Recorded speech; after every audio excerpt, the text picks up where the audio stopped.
Welcome to FP Executive. We're joined today by Rob Ashe, General Manager of Business Analytics at IBM Corporation. Rob, thank you for joining us. Great to be here. Thank you. Again, we were talking today about business intelligence. Now, we'd like to think all our businesses are managed intelligently.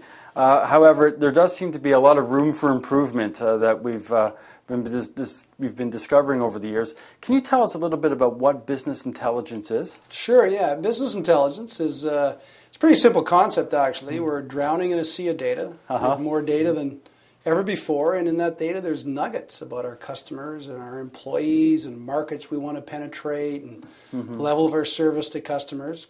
And business intelligence really allows people, normal people, not IT professionals, just access that data and learn, make discoveries, draw insights from the data that they can then put to use in their business. I mean, it's as simple as that. Now, we've had data obviously for a long time, but I think we have some new tools in which to maybe get more out of that data. Yeah, that's true. Do you have a sense of, can you tell us about some of those new tools that people are using? Yeah, well, we spent a lot of the last, 2 decades in this industry focusing on sort of the back office, the transaction systems. And the new tools that have become available are more for the front office. I see. For the guys like you and me that, we just want to get some information about our business and we want to ask in a very user-friendly environment. So these new tools tend to be, they're very easy to use, they're web-based, very simple what we call metaphors for getting at what you need. Sometimes you want numbers, sometimes you want something in text, right? I see. It needs to be easy to access it. So the new capabilities really are all about it, and these new business intelligence capabilities are all about what we like to say democratizing the data. Interesting. It's everybody's data. It's not some guy in some room somewhere.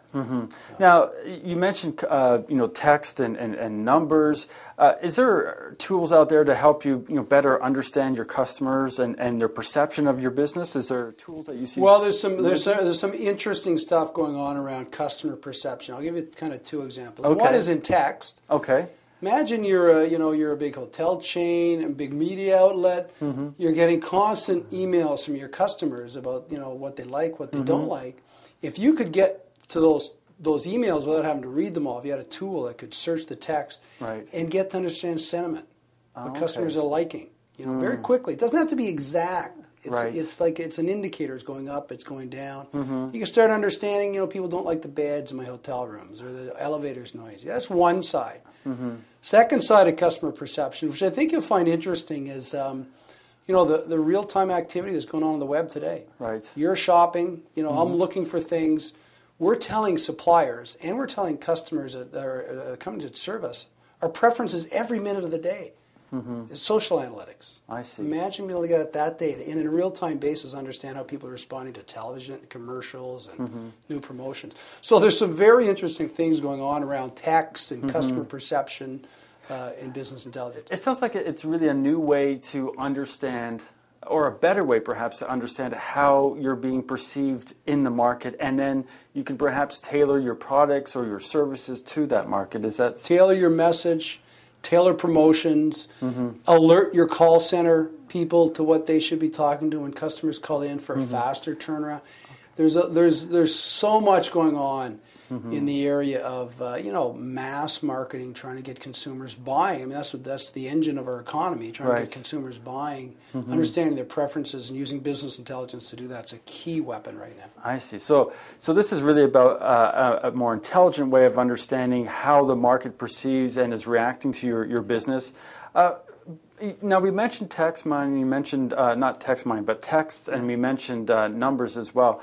I'm interested, what kind of businesses are using it? Is this just a big business thing, or? Everybody's got data. Okay. If I can tell you one thing with absolute certainty, everybody's got data. You're a small business or you're a big business.